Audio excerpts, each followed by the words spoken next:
नमस्कार दोस्तों, JP classes के इस यूट्यूब चैनल पे आपका स्वागत है। मैं पुष्कर पाटीदार। आज हम प्रैक्टिस सेशन का तीसरा पार्ट लेके आए हैं, जिसमें मिक्स क्वेश्चन है। आपको बहुत सारे चैप्टर से इम्पोर्टेंट सवाल मिलेंगे, जिससे सबसे पहला क्वेश्चन जो इम्पोर्टेंट है वो है हमारा ज्योमेट्री से रिलेटेड। आपसे पहला क्वेश्चन बोला है कि त्रिभुज ए बी सी में बी डी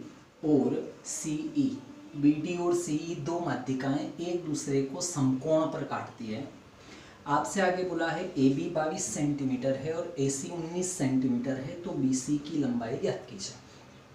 पहली बात, जब किसी त्रिभुज में दो माध्यिकाएं समकोण पर 90 degree angle right angle triangle पर काटती है, 90 डिग्री के एंगल पे काटती है, तो रिजल्ट बनता है क्या? A b square plus a c square बराबर 5 गुना होता है बी सी स्क्वायर के। डायरेक्ट थ्योरम है, तो ए बी का मान 22 का स्क्वायर 484 होगा, ए सी 19 है, 19 का स्क्वायर 361 होगा, 5 गुना है बी सी स्क्वायर के। यहाँ कितना टोटल बन रहा है? 14 4 1 845। अब 845 बराबर है 5 गुना बी सी स्क्वायर के, 5 से डिवाइड होता है, 5 छंग 30, 5 9 45। बी सी स्क्वायर बराबर 169 है, तो आप बता सकते हो कि बी सी का मान जो होगा वो कितना होगा?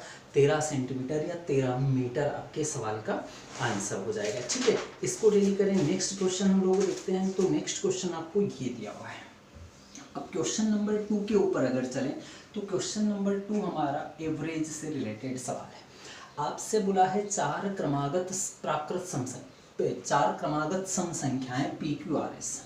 पी क्यू आर एस क्या है? चार लगातार सम संख्या है, इनका एवरेज जो है वो 51 दिया हुआ है। तो आप ये जानते हैं कि एवरेज जो होता है, अगर चार संख्याएं हैं तो पहली और लास्ट का आधा, या फिर सेकंड लास्ट और सेकंड फर्स्ट दोनों का आधा होता है बीच में। मतलब कुल मिला के एवरेज अगर चार संख्याओं का निकालोगे तो बीच से निकलेगा, और अगर मान लो 5 संख्याएं हुई तो फिर पांचवी, ये जो तीसरी बीच में संख्या होगी ये हमारा एवरेज होगा।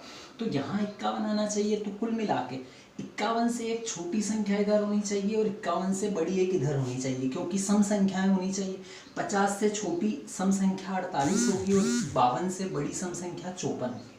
आपसे ये बोला है कि इनका औसत जो है वो 51 है, तो P इंटू एस, पी और एस का गुणनफल याद कीजिए। तो P है 48 और S है 54, इन दोनों का गुणनफल निकालना है। गुणा कर दे, 4 8 32, 2 3 16 और 3 19। ठीक है, और 8 5 40, तो 40 और 19 कितना? 59। 59 में 9 हासिल 5 और 5 चौक 20 और 5 25, 2592 सवाल का आंसर होगा आपका।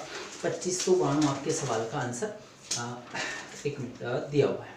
ठीक है, तो ये आपका दूसरा नंबर का क्वेश्चन हो गया। सेम तरीके से तीसरा बहुत ही अच्छा क्वेश्चन है, क्वेश्चन नंबर 3 जो हमने उठाया। अब क्वेश्चन नंबर 3 की ओर चलते हैं। तो एवरेज से आगे अगर सवाल को उठाया जाए तो हमारा क्वेश्चन निकल के आता है 1 सेकंड। ठीक है, अब हमने एक और सवाल उठाया जो कि गणगणा या फिर आप एल्जेब्रा मान सकते हो। कुछ इस तरीके का सवाल है, 6 माइनस 6 प्लस 6 माइनस, इस तरीके से टर्म इन्फिनिटी तक जा रही है। आपसे पूछा है इस सवाल का आंसर याद कीजिए। तो आपको ये अच्छे से याद होगा, जब एक बार प्लस एक बार माइनस, एक बार प्लस एक बार माइनस है और इन्फिनिटी तक टर्म तक जा रहा है, तो फॉर्मेट बनता है 4a माइनस 3 माइनस 1 के बटे में 2। ये -1 बाहर रहेगा। अगर पहला चिन्ह माइनस है तो यहाँ माइनस लगेगा, अगर यहाँ प्लस है तो आप यहाँ प्लस का चिन्ह कर सकते हो।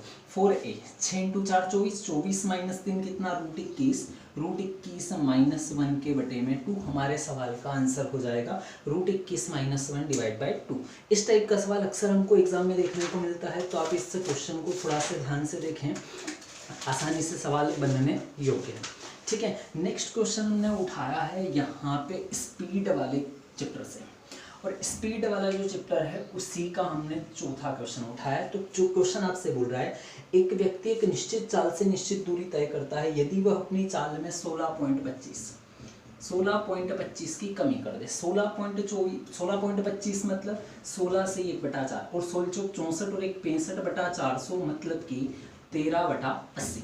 तो कुल मिला के यदि आपकी स्पीड पहले 80 थी तो आपसे बोल रहा है अब स्पीड 13 कम होगी, मतलब 67 होगी। तो स्पीड का रेशो है 80-67 और आपको सवाल में पढ़ना है, तो सवाल में डिस्टेंस बराबर है तो आप टाइम का रेशो लोगे क्या, जस्ट इसका उल्टा। तो हमारे हिसाब से 67 मिनट लगते थे और अब 80 लगते हैं, मतलब 13 मिनट ज़्यादा लगते हैं। सवाल आपसे बोल रहा था कि उसे 5.2 मिनट बाद पहुंचता है, तो 13 यूनिट अगर 5.2 के बराबर तो 1 यूनिट का मूल्य हुआ 52/130। आपसे पूछा है वास्तविक समय ज्ञात कीजिए, तो वास्तविक समय हुआ 80 मिनट का, और आपसे पूछा है अगर 80 मिनट क्या पूछा है उसके द्वारा वर्तमान में लिया गया समय बताइए, तो वर्तमान में 80 समय लेता है और हमारे हिसाब से 1 यूनिट का मूल्य 52/130 है, तो यहाँ से आंसर होगा 8 चौक कितना 32 मिनट, हमारे सवाल का आंसर हो जाएगा। ठीक है, इसके बाद क्वेश्चन पे चलते हैं। अब अगला क्वेश्चन जो हमने लिया है वो लिया है हमने समांतर श्रेणी नाम के चैप्टर से। समांतर श्रेणी नाम का जो चैप्टर है, जो आपने अर्थमेटिक प्रोग्रेशन में देखा होगा उस टाइप का सवाल है। एक कार की गति प्रत्येक 1 घंटे के बाद 2 किलोमीटर प्रति घंटा बढ़ जाती है। यदि पहले 1 घंटे में तय की गई दूरी 35 किलोमीटर थी तो 12 घंटे बाद यह दूरी क्या होगी। सबसे पहले आप पहले घंटे में 35 चले, हर 1 घंटे में 2 किलोमीटर प्रति घंटा चाल बढ़ रही है, तो अगले घंटे आप 37 चलोगे, उससे अगले घंटे आप 39 चलोगे, इस तरीके से 12 घंटे तक चलोगे। तो या तो अपने हिसाब से 12 संख्याएं गिन लो, पर 12 घंटे की बजाय 120 घंटे हो तो हम बिना फॉर्मेट के इस सवाल को नहीं कर पाएंगे। तो फॉर्मेट सम का फॉर्मेट क्या होता है, n/2 2a + n-1 × में d। ए मतलब होता है पहला पद, ठीक है, ये आपको याद है, पहली संख्या ए कहलाती है। डी का मतलब होता है डिफरेंस, और आपके पास एक और शब्द है एन। एन का मतलब होता है कुल पद कितने हैं। तो पदों की संख्या आपको पता है 12 है, 12/2 कितना होता है 6, ठीक है।